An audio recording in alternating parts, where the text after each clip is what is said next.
লেখক উজ্জ্বল সংযুক্তার পরিক্রমা জীবনের। আমি একা মানুষ, বয়স হয়েছে বেশ ভালোই। কিছুদিন থেকে পেনশন নিয়ে বাড়িতেই আছি। গিন্নি চাকরি জীবনের অন্তিম পর্যায়ে সাথ ছেড়ে চলে গিয়েছিলেন আমাকে সংসারে একাকী জীবন যাপন করতে। একমাত্র সন্তান তার পরিবার নিয়ে দীর্ঘদিন থেকে বিদেশে পাকাপাকিভাবে থাকতে শুরু করেছে। ওর মা বেঁচে থাকার সময় বছরে একবার বাড়িতে এসে কিছুদিন কাটিয়ে যেত। মায়ের মৃত্যুর পরে এদিকে রাস্তা প্রায় ভুলেই গেছে। যদি মনে পড়ে একটা ফোন করে, না হলে সেটাও ভুলে গেছে। যে বাপ বলে ওর রক্তের সম্পর্কে কেউ এখনো একজন জীবিত আছে। শেষবার ফোনে যোগাযোগ হয়েছিল, তাও 2 বছরে প্রায় হতে চলেছে। আমিও নিজের মতো করে বাঁচার স্বাদ নিতে পেরেছিলাম। সেবানিবৃত্ত হলেও মানসিক দিক থেকে এখনো তরুণ মন, তাজা মেজাজ, স্বাস্থ্য যথেষ্ট ভালো বলতেই হয়। শরীরে এখনো পর্যন্ত কোনো ব্যাধির বাসা বসতে পারেনি। তার কারণ আমার দিনচর্চা অনেকের থেকেই আলাদা। প্রতিদিন খুব ভোরে বিছানা ত্যাগ করে মুখ হাত ধুয়ে এক গ্লাস সোমরাজের ভেজানো জল উদরে দিয়ে টয়লেট সমাপ্ত করেই বাড়ির দরজায় তালা ঝুলিয়ে বেরিয়ে পড়ি সামনের পার্কে। প্রথমটা যদিও পার্কে প্রবেশ করতাম না, বড় রাস্তা ধরে 2 কিলোমিটার দ্রুত গতিতে হেঁটে ঘেমে নিয়ে এসে পার্কে প্রবেশ করে কিছুক্ষণ খালি হাতে ব্যায়াম করার পরে, চেনা পরিচিতদের সাথে যোগব্যায়ামের অভ্যেস করার পরেও প্রশান্ত, সুনীল, অপূর্বদের সাথে পাঁচুর চায়ের দোকানে বসে বিনা চিনির লিকার চায়ের স্বাদ নিতে নিতে কিছুক্ষণ পুরনো দিনের স্মৃতির পাতায় মগ্ন হয়ে উঠতাম বন্ধুদের সাথে। পার্ক থেকে বাড়ি ফেরার পথেই একটা ছোট্ট বাজার বসে। সেখান থেকে নিত্য প্রয়োজনীয় দ্রব্যের কেনাকাটা করে বাড়ির সামনে এসে তালা খোলার সময় পিছন থেকে ঝুমার মায়ের আওয়াজ, কর্তামশাই, আজ তো দেখছি অনেক বাজার করেছো। তালাটা হাতে নিয়ে ঘরে ঢুকতে ঢুকতে বলি, তোর রান্নার হাত আমার গিন্নির মতো রে ঝুমার মা। তাই তো লোভ সামলাতে না পেরে বাজার একটু বেশিই হয়ে যায়। যত বড় হচ্ছি ততই খাদ্য রসিক বেশি হয়ে যাচ্ছি বলেই হো হো করে হেসে উঠে পুনরায় বললাম, দরজাটা ভিজিয়ে দিয়ে আয়। পিছন থেকে ঝুমার মা ফোড়ন কেটে বলে, তা যা বলেছেন কর্তা মশাই, খাওয়ার রসিকদের জন্য রান্না করতেও মন চায়। তাছাড়া আপনি তো একা খান না, আমার ভাগেও জোটে অনেকটাই। যাই বলুন, গিন্নিমা যেমন ছিলেন আপনিও তেমন। কাজের মানুষের পেটও চেনেন। অনেক বাড়িতে কাজের মানুষকে মানুষই মনে করে না, তার থেকে দত্ত বাড়িতে আমি অনেকটাই স্বাধীন। নিজের মতো করে কাজ করার স্বাধীনতা পেয়েছি গিন্নিমার সময় থেকেই। টয়লেটে গিয়ে ফ্রেশ হয়ে প্রতিদিনের মতো খবরের কাগজটা সামনে মেলিয়ে ধরার সময় ঝুমার মা 1 কাপ লিকার চা করে সামনে রেখে বলে, আজকে আপনার জলখাবারে ওটস করেছি, আপনি চাটা শেষ করতেই নিয়ে আসছি। 2খানা টোস্ট বিস্কুট সাথে চায়ে চুমুক দিতে দিতে খবরের কাগজটা চোখের সামনে মেলে ধরি। এটাই এখন প্রতিদিনের রোজ নামচা হয়ে গেছে। সেদিন বেলা 11টা নাগাদ হঠাৎ কলিং বেলটা বেজে উঠতেই কান দুটো খাড়া হয়ে যায়। এই অবেলায় কোন আগন্তুক এলেন রে বাবা! এমনিতেই আমার বাড়িতে আত্মীয় স্বজন, বন্ধু বান্ধবের আগমন দীর্ঘদিন থেকে বন্ধ হয়ে গেছিল। কেবলমাত্র পোস্ট অফিসের পিয়ন ছাড়া এই বাড়ির দরজার কলিং বেল বড় একটা বাজতো না। আমার কাছে কলিং বেল বাজাটাই ছিল অপ্রত্যাশিত। আওয়াজটা ঝুমার মায়ের কানেও গেছিল, তাই হাতের কাজ ফেলে সদর দরজা খুলে দেখে একটি সমস্ত মেয়ের সাথে পাড়ার দুলালদা দাঁড়িয়ে থাকতে দেখে শুধোয়, কি ব্যাপার দুলাল বাবু, কর্তামশাইয়ের সাথে কোনো কাজ আছে নাকি? ততক্ষণে দুলাল নামের মাঝবয়সী ব্যক্তিজন দেতো হেসে বলে ওঠে, হ্যাগা ঝুমার মা, বাবুকে বললো দুলাল এসেছে। ঝুমার মায়ের সাথে দুলালের কথাবার্তা আমি আড়াল থেকে শুনেই বুঝেছিলাম যে আমার নিচের তলার ঘরটা ভাড়ার কথা বলে রেখেছিলাম কিছুদিন আগে থেকে। আসলে আমার নিচের তলার 2 কামরার ঘরটা ভাড়াতেই থাকতো এতদিন। কয়েক মাস হলো পুরাতন ভাড়াটে উঠে যাওয়াতে পুনরায় ঘরটাকে পরিষ্কার পরিচ্ছন্ন করে রং করিয়েছিলাম। তাই কয়েকজন বাড়ির দালালকে বলে রেখেছিলাম, তাই হয়তো মেয়েটিকে সাথে নিয়ে দুলাল ভাড়ার জন্য এসেছে। এটা মনে করেই ওখান থেকে আওয়াজ দিলাম, ঝুমার মা, কে এসেছে? দরজার কাছে দাঁড়িয়ে ঝুমার মা আওয়াজ দেয়, কর্তামশাই, ওই দুলাল রায় এসেছে, আপনার সাথে কিছু কাজ আছে মনে হয়, ঘরে ঢোকাবো? ততক্ষণে আমি বলে উঠলাম, হ্যাঁ, ওদের আসতে দাও। ডাইনিংয়ে বসেছিলাম, দুলালের সাথে মেয়েটিকে আসতেই সোফা দেখিয়ে ইশারায় বসতে বলতেই দুলাল বলে ওঠে, বাবু, এই মেয়েটি নার্স, সরকারি হাসপাতালে ডিউটি করছে, বর্তমানে একাই থাকবেন উনি। যদি আপনার আপত্তি না হয় তাহলে নিচের ঘর দেখাতে নিয়ে এলাম। ততক্ষণে মেয়েটিকে ভালো করে দেখে মনে হলো যথেষ্ট শান্তশিষ্ট চেহারার একটা লাবণ্যের ছটা বিদ্যমান, কোনো শিক্ষিত ভদ্র পরিবারে বেড়ে ওঠা সন্তান। দুলালের কথা সমাপ্ত হতেই মেয়েটির দিকে তাকিয়ে সরাসরি বললাম, কি নাম আপনার? মেয়েটি ক্ষণিক লজ্জিত হয়ে বলে, আজ্ঞে, আমাকে আপনি বলবেন না, আপনি আমার থেকে যথেষ্ট বয়স্ক ব্যক্তি, গুরুজন স্থানীয়, তাই আমাকে তুমি বলবেন, তাহলে আমারও ভালো লাগবে। বলেই শ্বাস নিয়ে বলে, আমার নাম পারমিতা সমাদ্দার, বাড়ি পূর্ব মেদিনীপুরে, কলকাতা মেডিকেল কলেজে 3 বছর থেকে নার্সিং স্টাফের কাজে যুক্ত আছি। বলেই আমার দিকে তাকালো, তাতে বুঝতে পারলাম আমার পরবর্তী প্রশ্নের অপেক্ষায়। এবার জিজ্ঞেস করলাম, বাড়িতে কে কে আছেন? সাথে সাথে উত্তর দেয়, বাড়িতে বাবা আর সৎ মা।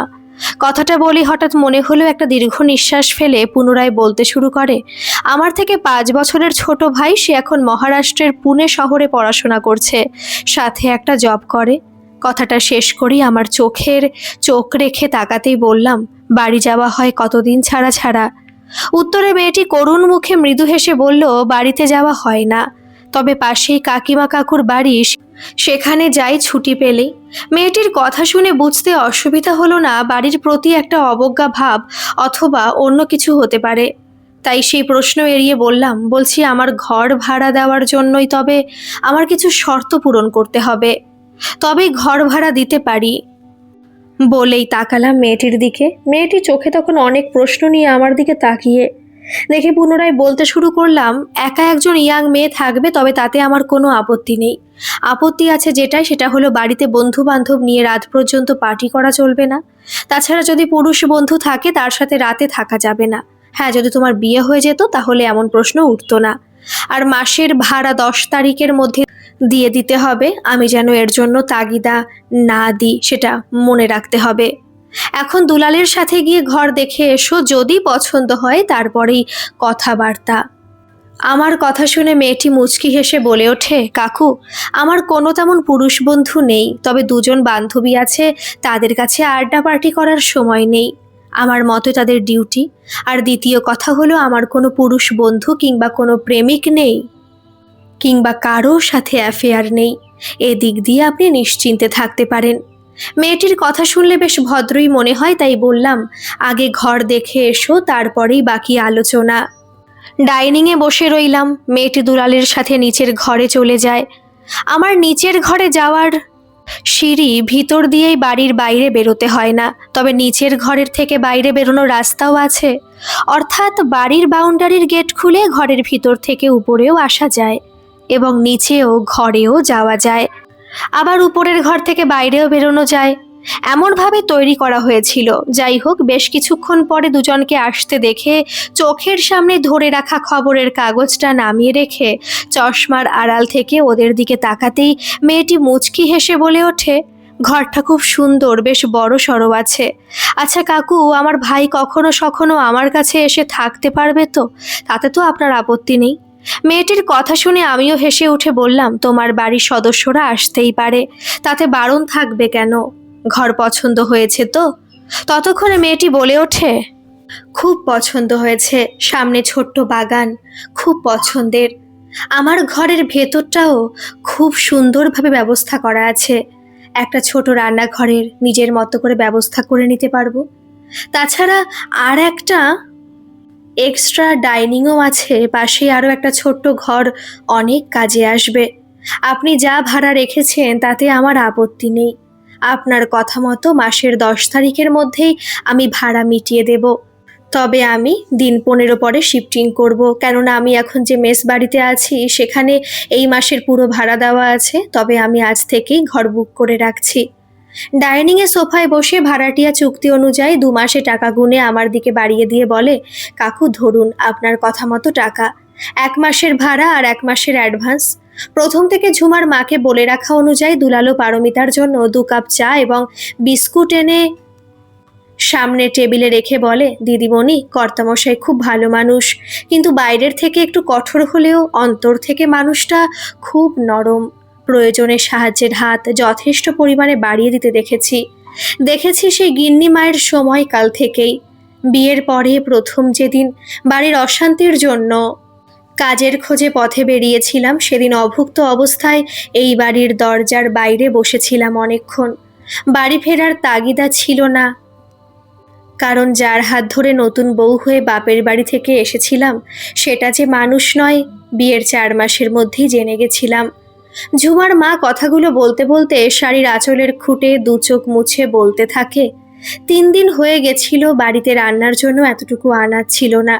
স্বামী নামের অপদার্থ মানুষটা রিক্সা চালিয়ে যেটুকু রোজগার করত তার সবটাই মদের নেশায় উড়িয়ে দিয়ে খালি বোতল হাতে বাড়ি ফিরতে দেখে বুকের ভেতরটা হাহাকার করেছে।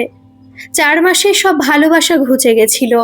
4 মাসেই আমার শরীরটা তার কাছে পানসে হয়ে গেছিল, তাই নাকি মদের আশ্রয় নিতে হয়েছিল তাকে। 3-4 দিন পরে পেটের খিদের জ্বালা সহ্য করতে না পেরে সকাল থেকেই বাড়ি থেকে বেরিয়ে পড়েছিলাম। ভেবেছিলাম কোথাও কাজ করে নিজের পেটের ক্ষুধা শান্ত করতে পারবো, কিন্তু 4 ঘন্টা অনেকবারই দরজায় ঘুরেও কেউ কাজ দেয়নি। তখন দত্তবাড়ির গেটের সামনে মাথা ঘুরিয়ে যাওয়াতে বসে পড়েছিলাম। আবার একটু শ্বাস নিয়ে বলে, কতক্ষণ বসেছিলাম মনে নেই, প্রচণ্ড রোদে তাকাতে পারছিলাম না। এদিকে পেটের ভেতরে মোচড় দিয়ে উঠছিল, তাই কিছুটা সংজ্ঞাহীনভাবে বসেছিলাম। হঠাৎ সামনে অত্যন্ত কোমল মিষ্টি আওয়াজে চোখ খুলে তাকাতেই প্রথমে নজরে আসে গিন্নি মায়ের লক্ষ্মী প্রতিমার মতো মুখটা। সেই মুখের দিকে তাকিয়েছিলাম অনেকক্ষণ। কি সুন্দর মুখশ্রী, যেন সাক্ষাৎ লক্ষ্মী প্রতিমা। পরনে লাল পেরে শাড়ির সাথে লাল রঙের ব্লাউজে সত্যি লক্ষ্মী প্রতিমাই ছিল সেদিন আমার সামনে। কিছুটা পরে মা লক্ষ্মীর কথায় হুঁশ ফিরে পাই। তখন উনি বলে চলেছে, কি রে মেয়ে, এখানে বসে আছিস দেখছি অনেকক্ষণ থেকে, বাড়ির ভিতর থেকে দেখে না এসে পারলাম না।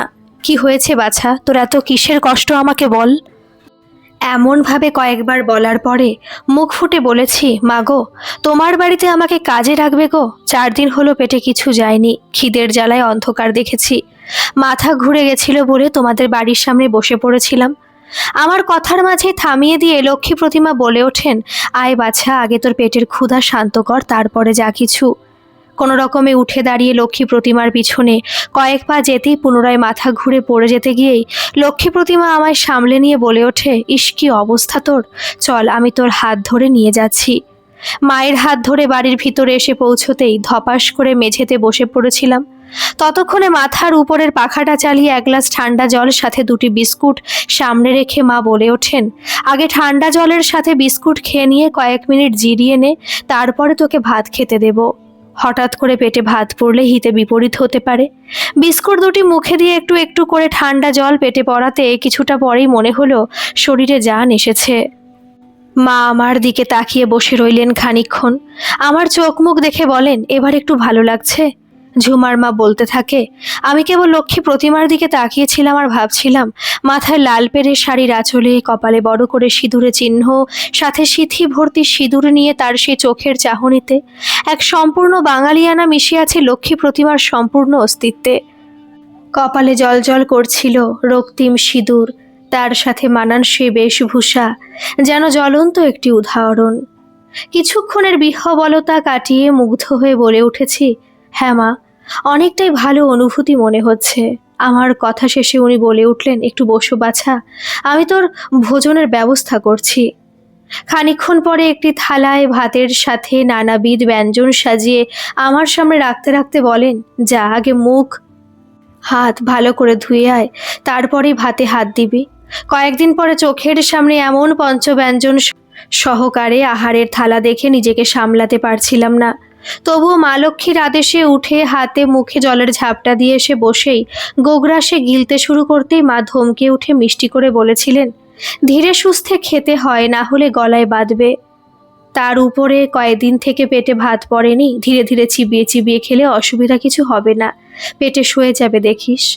সামনে চেয়ারের উপরে বসে আমার খাওয়া দেখতে দেখতে সেদিন মুখে কিছু না বললেও অনেক দিন পরে বুঝেছিলাম মানুষকে খাওয়ানোতে যে পরিতৃপ্তির স্বাদ পাওয়া যায় সেটা প্রতিটি মানুষের মধ্যে থাকে না। কিছু বিশেষ মানুষ আছেন, তারাই ঈশ্বর প্রদত্ত মানব। ঝুমার মা চোখের জল মুছে পুনরায় বলতে শুরু করে, খাওয়ার পরে সেদিন মা লক্ষ্মী সমস্ত কথা জিজ্ঞাসা করেছিলেন। আমার কেন এই অবস্থা সেদিন লুকাতে পারিনি। মায়ের পায়ের তলায় বসে চোখের জল মুছতে মুছতে সবকিছু অনর্গল বলে গেছিলাম। যতক্ষণ নিজের দুঃখের কথাগুলো বলছিলাম ততক্ষণ মা লক্ষ্মী আমার মাথায় হাত বুলিয়ে দিতে দিতে কেবল সান্ত্বনা দিয়েছিলেন।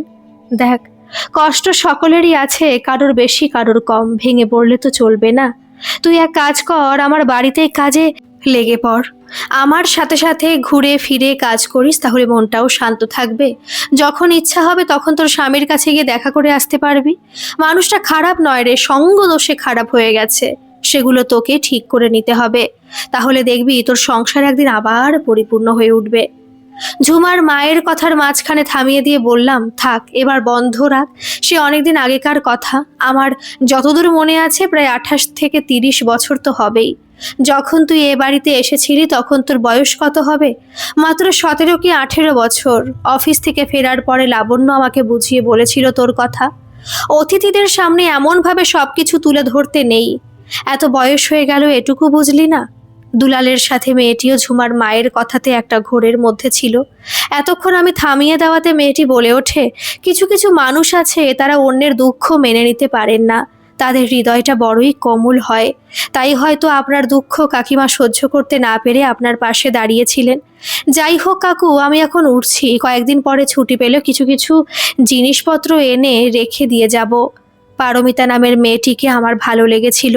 নম্র, ভদ্র, মার্জিত, রুচিশীল মেয়েটি সরকারি চাকরি করে। তার কথাবার্তার মধ্যেও একটা আকর্ষণ ছিল।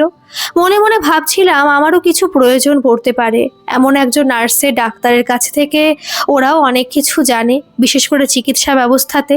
ওদের চলে যাওয়ার পথের দিকে তাকিয়েছিলাম অনেকক্ষণ। পরে নিজের ঘরে গিয়ে টাকাগুলো আলমারিতে আলাদা করে তুলতে তুলতে সামনের দেওয়ালে টাঙানো গিন্নির সধবা সাজের ফটোটার দিকে তাকিয়ে মৃদু হেসে বলে উঠলাম, তোমার কথা আজ উঠেছিল। ঝুমার মায়ের সাথে সেদিন তুমি কেমন ব্যবহার করেছিলে তারই বর্ণনা দিয়ে গেছিল। তুমি যাওয়ার পরেও অনেকবার এই কথাগুলোর মুখ থেকে শুনেছি। জানো, মাঝপথে থামিয়ে দিয়েছিলাম, কারণ সেই সব কথা শুনতে শুনতে বুকের ভেতরটা মোচড় দিয়ে উঠেছিল। তুমি না থাকার যন্ত্রণাটা ফিরে ফিরে আসছিল, তাই ধমক দিয়ে থামিয়ে দিতে বাধ্য হয়েছিলাম।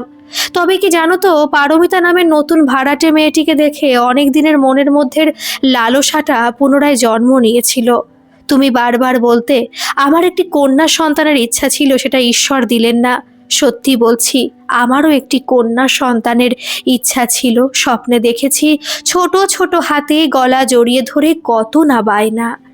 কিন্তু সুজয় হওয়ার পরে ডাক্তার বারণ করেছিল দ্বিতীয়বার যেন সন্তানের আশা না করেন। তাই দুজনের ইচ্ছা থাকলেও কন্যা সন্তানের সুখ থেকে আমরা বঞ্চিত ছিলাম। আজ পারমিতা নামের মিষ্টি মেয়েটিকে দেখে মনের মধ্যে আকাঙ্ক্ষাটা জন্ম নিয়েছিল, যদি কন্যা সন্তান হতো তাহলে এতটাই বড় হতো আজকে। গিন্নির ফটোর দিকে তাকিয়ে কখন যে দু চোখ বেয়ে অশ্রুধারা বয়ে গালের নিচে নেমে এসেছিল বুঝতেই পারিনি। সজ্ঞানে এসেছিলাম ঝুমার মায়ের আওয়াজ কখন যে নিস্তব্ধে পেছনে দাঁড়িয়ে বলে উঠেছে, কর্তামশাই যাও এবার স্নানে। বেলা যে গড়িয়ে যায়। স্নানের পরে ঠাকুর ঘরে তোমার অনেকক্ষণ লাগে পুজো দিতে দিতে। কাঁধের গামছাটা দিয়ে গালে গড়িয়ে আসা অশ্রুবিন্দু মুছতে মুছতে ঝুমার মায়ের দিকে তাকিয়ে অযথা চেষ্টা করলাম মুচকি হাসার, কিন্তু পারলাম কই। গলাটা বেদনাসিক্ত হয়ে গেছিল নিজের অজান্তেই। তবুও বললাম, দেখ না কেমন মুচকি মুচকি হাসছেন। আমাকে একা সব যন্ত্রণা সহ্য করার জন্য ছেড়ে দিয়ে চলে গেছে। থাক, তুমি যেখানেই আছো ভালো থেকো, তাতেই আমার শান্তি। কথাগুলো বলতে বলতে ঘরে লাগোয়া বাথরুমের দিকে যেতে যেতে অনুভব করেছি ঝুমার মায়ের চোখ দুটো অশ্রু সজল হয়ে উঠেছে। যেদিন ঝুমার মাকে গিন্নি বাড়িতে আশ্রয় দিয়েছিল তার দুদিন আগে থেকে আমার ডিউটি পড়েছিল পাশের জেলায়।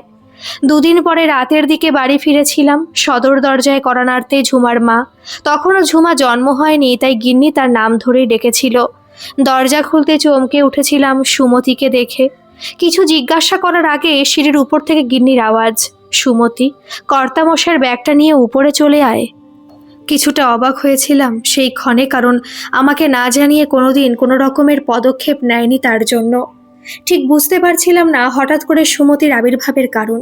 কেন প্রশ্ন না করে দরজা বন্ধ করে উপরে উঠে গিন্নির সম্মুখে উপস্থিত হতে নিজেই বলে ওঠে, অভাগী মেয়েটা ভর দুপুরে এসে মাথা ঘুরিয়ে বসে পড়েছিল গেটের বাইরে। অনেকক্ষণ ধরে দেখে যাচ্ছিলাম। পরে থাকতে না পেরে সামনে গিয়ে কথায় কথায় বুঝলাম 4 দিনের উপোস করে আছে। দায়িত্ব জ্ঞানহীন স্বামীর সংসারে দুমুঠো ভাত জুটছিল না, তাই পথে বেরিয়েছিল কাজের সন্ধানে। বেচারি ভালোবেসে বিয়ে করে বাপের বাড়ি ছেড়েছিল। 3-4 মাসেই সব ভালোবাসা ছুটে গেছে স্বামীর সংসারে অভাব দেখে। গিন্নি আরও কিছু ব্যাখ্যা করত, কিন্তু থামিয়ে দিয়ে বললাম, বাকিটা পরে শুনবো। বুঝতে পেরেছি তুমি মেয়েটিকে রেখেছ তার দুঃখ অসহায়তা বোধ সহ্য করতে না পেরে। মৃদু হেসে ঘরের ভেতরে ঢুকেছিলাম। পেছনে পেছনে গিন্নি এসে বারবার বলছিল, আমি কি কিছু ভুল করেছি গো? মেয়েটিকে দেখে সত্যি করুণা হয়েছিল তাই। শার্টের বোতাম খুলতে যেতেই সে বাধা দিয়ে নিজেই বোতাম খুলতে খুলতে মুখটা গোমড়া করেছিল। বলে হেসে উঠে কাছে টেনে নিয়ে বললাম, আমি কি কিছু বলেছি এর জন্য? তোমার যেটা ভালো মনে হয়েছে সেটাই করেছ। গিন্নির মুখটা দুহাতে তুলে মুখের সামনে এনে পুনরায় বলে উঠলাম, দেখো, প্রতিটা সংসারে ব্যক্তি স্বাধীনতা থাকা প্রয়োজন। যে সংসারে স্ত্রীর স্বাধীনতা থাকবে না সে সংসার কোনোদিনও ভালোভাবে দিন যাপন করতে পারবে না।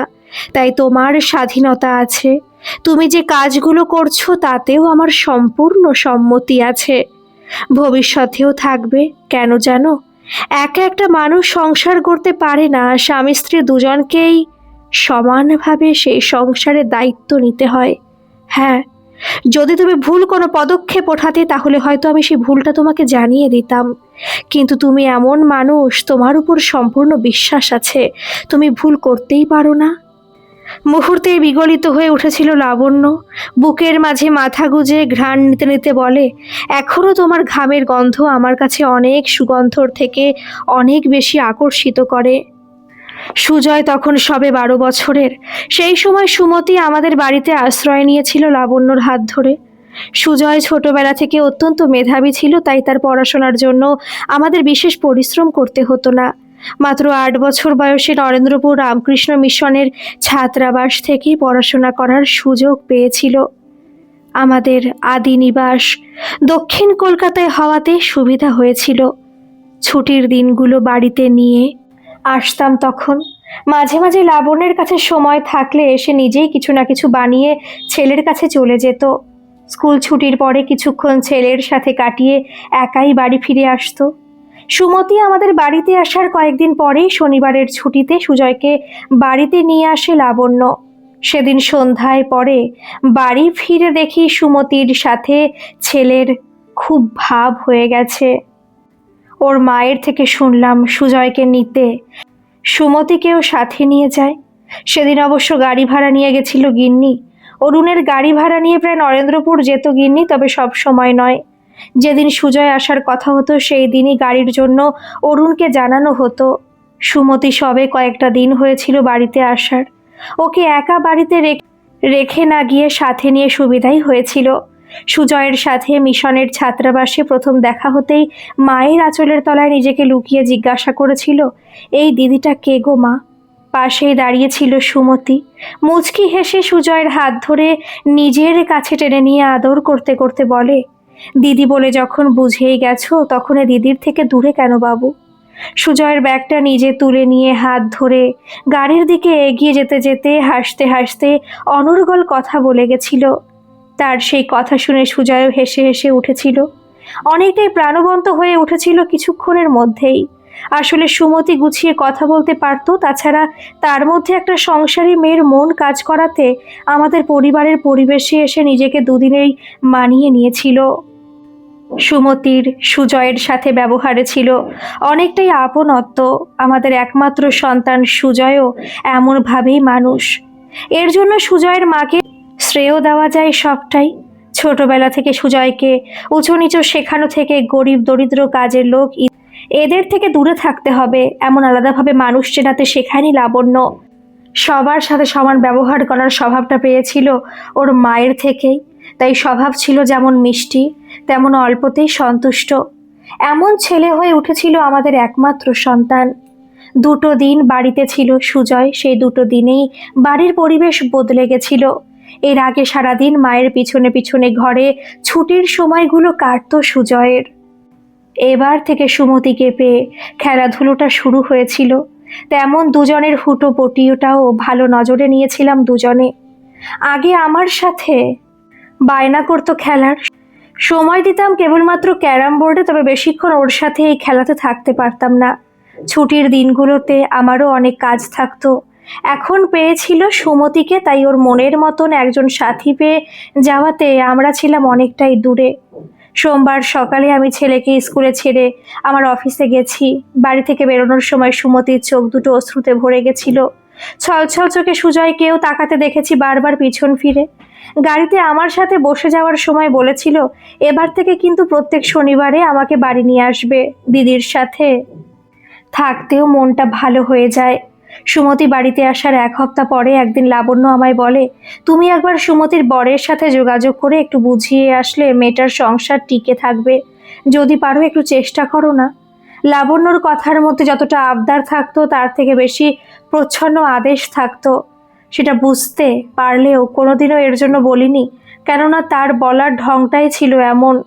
সুমতি থেকে বাড়ির ঠিকানা নিয়ে আমার 2জন বন্ধুকে নিয়ে গেছিলাম ওদের বস্তিতে। সেদিন রবিবার ছিল। সকাল সকাল গেছিলাম বলে বাড়িতেই পেয়ে গেছিলাম রবিকে। রবি হলো সুমতির স্বামী। সময় তখন সকাল 8টা হবে। স্নান করে রিক্সা নিয়ে বেরোনোর মুহূর্তে খুঁজে খুঁজে তার সামনে গিয়ে উপস্থিত হলাম আমরা 3জন। আমাদের দেখে কিছুটা ভয় পেয়েছিল, তাই আমতা আমতা করে জিজ্ঞেস করলাম, আপনারা হঠাৎ আমার কাছে? আমি তো আপনাদের চিনতে পারছি না। আমি বলে উঠলাম, তোমার বউ কোথায়? 1 সপ্তাহ হয়ে গেল বোধহয় বাড়ি ছেড়েছে। কিছু খবর রেখেছো? কোথায় গেল? তোমার দায়িত্ব কি? তুমি ওকে বিয়ে করে নিয়ে এসেছিলে তো? প্রথমটা আমাদের পুলিশের লোক বলেই মনে হয় ভয় পেয়ে গেছিল 20-22 বছরের ছেলেটা। তাই আমতা আমতা করে হাত জোড় করে বলতে শুরু করে, বউটা আমার খুব জেদি, ভালোবাসি বটে, কিন্তু বাড়িতে খাবার ছিল না কয়েকদিন থেকে, সেই জন্যই রেগে বেরিয়ে গেছিল। যাওয়ার সময় বলেছিল, আমার নিজের রাস্তা নিজেই খুঁজে দিচ্ছি, আমার পিছনে তুমি এসো না। তুমি যখন আমাকে খাওয়াতে পারবে না তখন বিয়ে করে বাড়িতে এনেছিলে কিসের জন্য? রবির কথা শুনে রীতিমতো ধমকে উঠলাম। বউ অভিমান করে বাড়ি থেকে বেরিয়ে চলে গেল, আর তুমি তার খোঁজও করলে না? কেমন মানুষ তুমি? তুমি নাকি সারাদিন মদ খেয়ে পড়ে থাকো। এটা যদি সত্যি হয় তোমাকে জেলের ঘানি টানাবো। বিয়ে করেছো, সংসার করো, প্রত্যেকদিন খরচ বউয়ের হাতে দাও না কেন? রোজগার তো তুমি করো, ও কোথা থেকে খাবার জোগাড় করবে? আর মেয়েটা তোমাকে বিশ্বাস করে তোমার ভরসায় বাপের বাড়ি ছেড়ে এসেছিল তোমার সাথে সংসার করবে বলে। এমন মিষ্টি মেয়েটাকে খাবারটুকু পর্যন্ত দিতে পারছিলে না তুমি?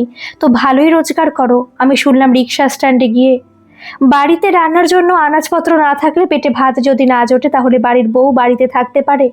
তুমি না হয় মদ নিয়েই থাকো, মদের পেট ভরে নাও। বউটার পেট ভরলো কিনা সেটা কে দেখবে? রুক্ষ হয়ে অত্যন্ত কঠোর ভাষায় এতগুলো উক্তি বলতেই রবি অনুশোচনায় কেঁদে ফেলে। এরপরের আমাদের কাছে হাঁটু গেড়ে বসে বলতে শুরু করে, খুব ভুল হয়ে গেছে কর্তামশাই, এবার আমাকে ছেড়ে দিন। কোথায় গেল আমিও বুঝতে পারছি না। অনেক জিজ্ঞেস করেছি, কেউ সঠিকভাবে কিছু বলছে না।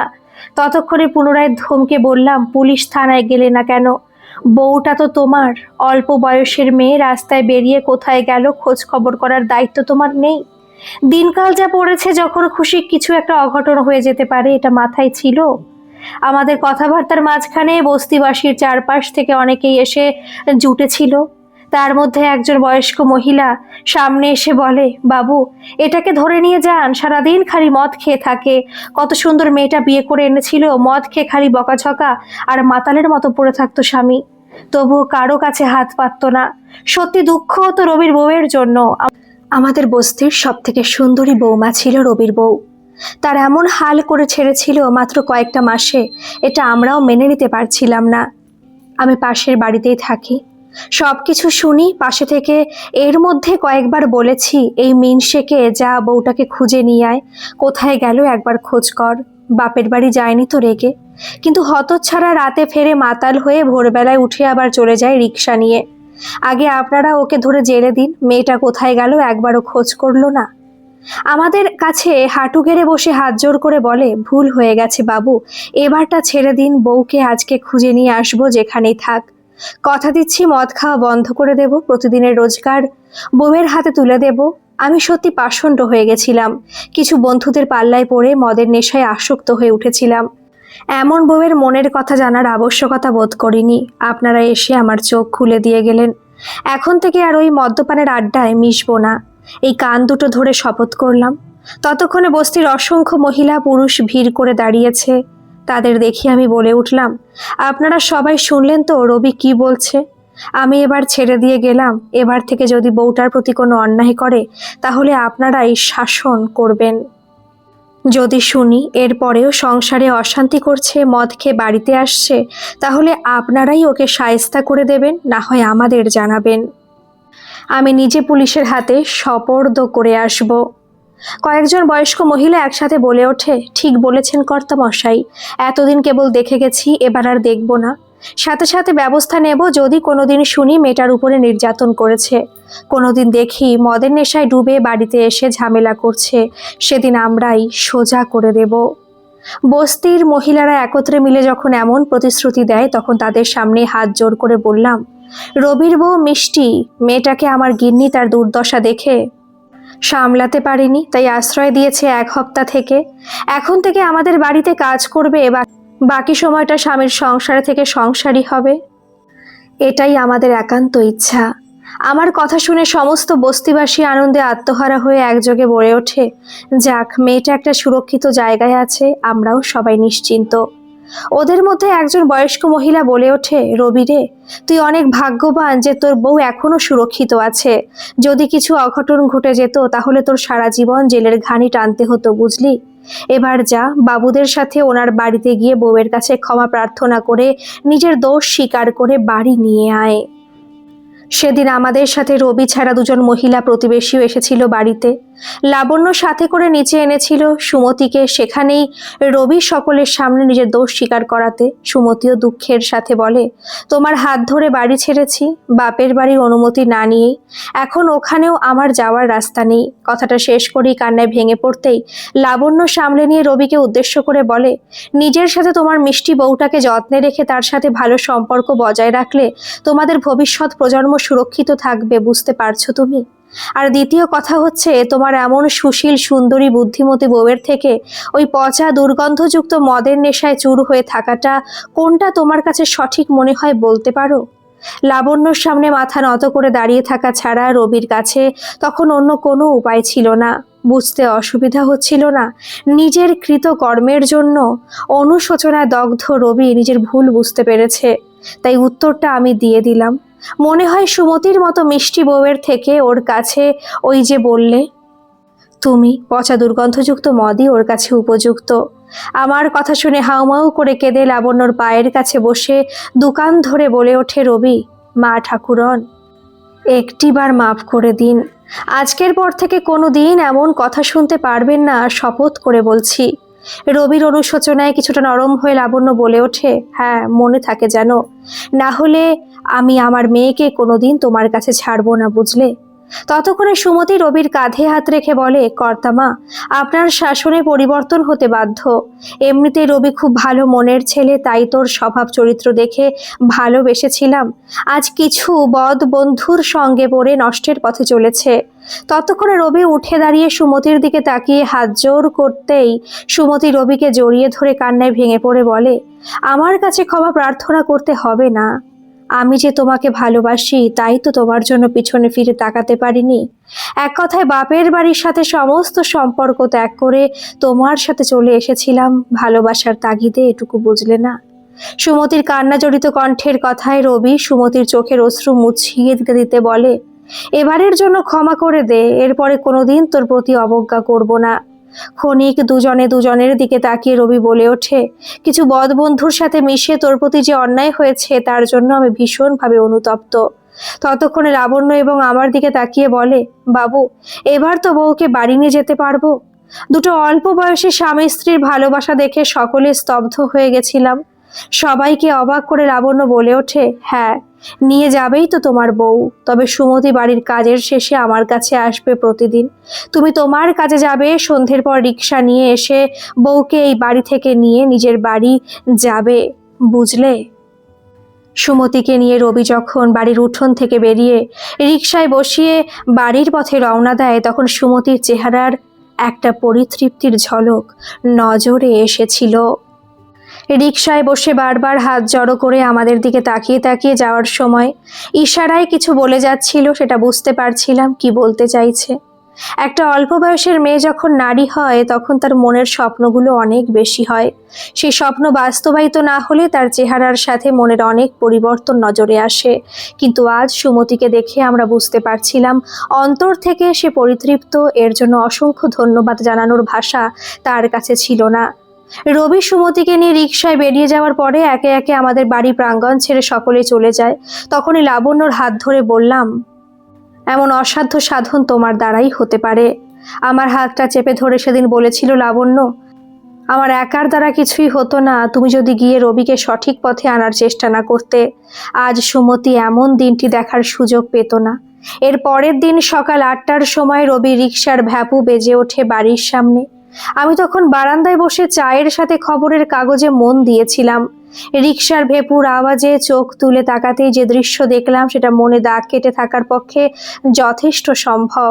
তাই অপেক্ষা না করে লাবণ্যকে ডাক ছাড়লাম, একটিবার এখানে এসে দেখে যাও, তোমার মন শান্ত হয়ে উঠবে। কাছেই ছিল লাবণ্য। চায়ের কাপটা ধরে বারান্দায় এসেই অবাক হয়ে তাকিয়ে থাকে। তারপরে মুচকি মুচকি হেসে বলে ওঠে, এমনটাই তো চাইছিলাম, যাক ছেলেটা রাস্তায় এসেছে।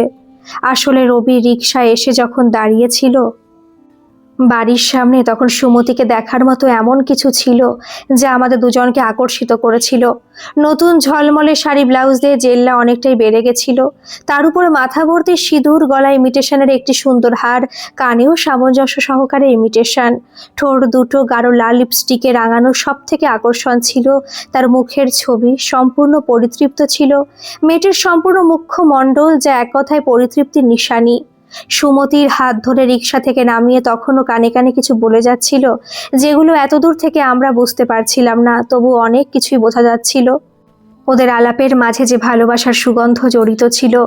কয়েক মুহূর্ত পরে সুমতিকে ছেড়ে দিয়ে রবি রিকশা এগিয়ে যায়। পর মুহূর্তে নিচের কলিং বেলটা বেজে ওঠার আওয়াজ। রিকশা থেকে নামার সময় এই লাবণ্য চলে গেছিল সদর দরজা খোলার জন্য। বারান্দা থেকে বসে লাবণ্যর সাথে সাক্ষাতের পরে কি কথা হচ্ছিল সেটা আমার জানার কথা ছিল না। তবুও যখন দুজনে হাসতে হাসতে উপরের সিঁড়ি ভাঙছিল, তখনই বুঝতে পারছিলাম এই কয়েকটা মুহূর্তের ভিতর লাবণ্য অনেক কিছু জিজ্ঞেস করে তার উত্তর পেয়ে গেছিল। সুমতি উপরে এসেই আমার নিকটে পৌঁছে প্রথমে ঢপ করে একটা প্রণাম করে সামনে লজ্জিত হয়ে দাঁড়িয়ে কিছু বলার আগে আমি জিজ্ঞেস করলাম, কি ব্যাপার, আজ সকালে এমনভাবে প্রণাম করলি যে? লজ্জিত মুখে একটা মিষ্টি হাসি দিয়ে শাড়ির আঁচলটা দাঁতের কোণে চেপে রেখে মৃদু আওয়াজে বলে, কর্তামশাই, গিন্নিমা, আর আপনার জন্যই আমার ডুবন্ত নৌকাটা আজ পাল ধরেছে। এমনটা যে পরিবর্তন হবে আমি স্বপ্নেও ভাবিনি। এর জন্য আপনাদের দুজনকে ধন্যবাদ দিয়ে অবজ্ঞা করব না, তবে সারা জীবন আপনাদের সেবায় নিজেকে নিয়োজিত করব, এই শপথ আমিও দিচ্ছি। আমার সংসার পুনরায় বসানোর জন্য গিন্নিমা এবং আপনি যেভাবে আমার পেছনে দাঁড়িয়েছিলেন তেমনটা হয়তো কেউ করতো না। পিছনে দাঁড়িয়েছিল লাবণ্য। সবকিছু শুনে বলে ওঠে, একটা ভেঙে যাওয়া সংসারকে পুনরায় পথে আনার জন্য যেটুকু চেষ্টা করার ছিল আমরা করেছি। তার জন্য তোকে এতটা বিগলিত হতে হবে না। আজকে তোর স্বামী তোর সাথে ভালো ব্যবহার করছে, সেই ভালো ব্যবহারটা বজায় রাখার চেষ্টা তোকেই করতে হবে। সম্পূর্ণ হাল ছেড়ে দিলে হবে না। আমার কাছে থাকবি সারাটা দিন, যেটুকু পারবি করবি হাতে হাত মিলিয়ে। তবে তোর মাসিক যে পারিশ্রমিক থাকবে তার একটা অংশ তোর একটা ব্যাংক অ্যাকাউন্ট করে সেখানে জমা করব প্রত্যেক মাসে মাসে। সেখানে জমা টাকাটা ভবিষ্যতে তোদেরই কাজে লাগবে। সেদিন থেকে রোজ সুমতি সকালে বাড়ি রান্না করার পরে আমাদের বাড়িতে পৌঁছে দিয়ে যেতে শুরু করেছিল রবি। দেখতে দেখতে মাস চারেক অতিক্রম করতে শুরু করেছিল। এর মধ্যে সুজয়ও ছুটিতে বাড়িতে এসেছে। যতবার সুমতির সাথে ঘনিষ্ঠতা বেড়েছে, সুমতিকে দিদি বলেই মনে করত। মাঝে দুর্গাপুজোও এসে গেছিল। সুজয়ের মিশনের ছুটি পড়েছিল মহালয়ার দিন থেকেই। সেদিন লাবণ্যর সাথে সুমতিও গিয়ে সুজয়কে বাড়ি নিয়ে ফেরার পথে দক্ষিণ কলকাতার একটি বাজার থেকে পুজোর জামাকাপড় কিনেই ফিরেছিল। সুজয়ের জন্য যেমন কয়েকটা ড্রেস নিয়েছিল, তেমনই সুমতির জন্য শাড়ি নেওয়ার সময় রবির জন্য একজোড়া রেডিমেড ড্রেস জুতো এনেছিল। সেদিন সন্ধ্যায় রবি বাড়ির বাইরে থেকে রিকশার ভ্যাপু বাজাতেই লাবণ্য বলাতে বাড়িতে এনেছিল। সেই প্রথম রবিকে বাড়িতে প্রবেশ করার অনুমতি দিয়েছিল লাবণ্য। আমিও অফিস ছুটির পরে বাড়িতেই ছিলাম। সুমতির সাথে রবি বাড়িতে প্রবেশ করতে নজরে এসেছে একটা আড়ষ্টভাবে কুণ্ঠিত হয়ে আছে। তাকে বসার জন্য সোফার দিকে ইশারা করতেই কেমন যেন কুণ্ঠিত হয়ে মেঝেতে বসে পড়ে বলে ওঠে, আমি এখানে ঠিক আছি মা ঠাকুরন। লাবণ্য হেসে উঠে বলেছিল, আপত্তি নেই, তুমি সোফায় বসতে পারবে, তবে তোমার যেখানে সুবিধা হয় সেখানেই বসো।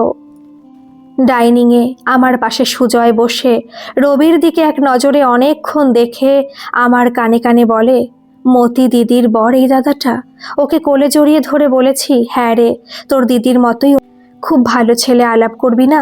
ততক্ষণে রবির সামনে কিছু মিষ্টি সিঙ্গারা এনে রেখে সুমতি বলে ওঠে, এগুলো খেয়ে নাও, তারপর তোমার জন্য কিছু সারপ্রাইজ আছে, সেটা গিন্নিমা নিজে দেবেন।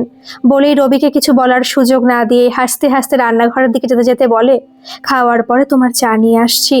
সেদিন রবির হাতে পুজোর ড্রেস ম্যাটেরিয়াল তুলে দেওয়ার সময় রবির চোখে জল বেরিয়ে আসতে দেখেছি। পাশে থেকে নিজের হাতের শাড়ির সাথে অন্য অন্য ম্যাটেরিয়ালের ব্যাগ দেখিয়ে বলেছিল, দেখো, তোমাকে যেমন এই বাড়ির থেকে পুজোর পোশাক দিয়েছে, তেমনি আমাকেও পুজোর শাড়ির সাথে অনেক কিছু দিয়েছে। গিন্নিমা কর্তামশাই কত ভালো মানুষ, এবার বোঝো তুমি। দু চোখে অশ্রু নিয়ে আমাদের দুজনের পায়ে হাত দিয়ে প্রণাম করতে করতে ভারী হয়ে ওঠা কণ্ঠে রবি বলেছিল, জীবনেই প্রথমবার পুজোর সময় জামা কাপড় পেলাম, তাও আবার আপনাদের থেকে। আপনারা আমার ভুলগুলো চোখে আঙুল দিয়ে দেখিয়ে দিয়েছিলেন বলে আজ আমাদের সংসারে খুশির দিন। বাকি কিছু বলতে পারিনি রবি, গলা ধরে গেছিল, বুঝতে পারছিলাম। দুজনেই বাড়ি ছাড়ার সময় আমাদের সাথে সুজয়ও নিচে এসেছিল।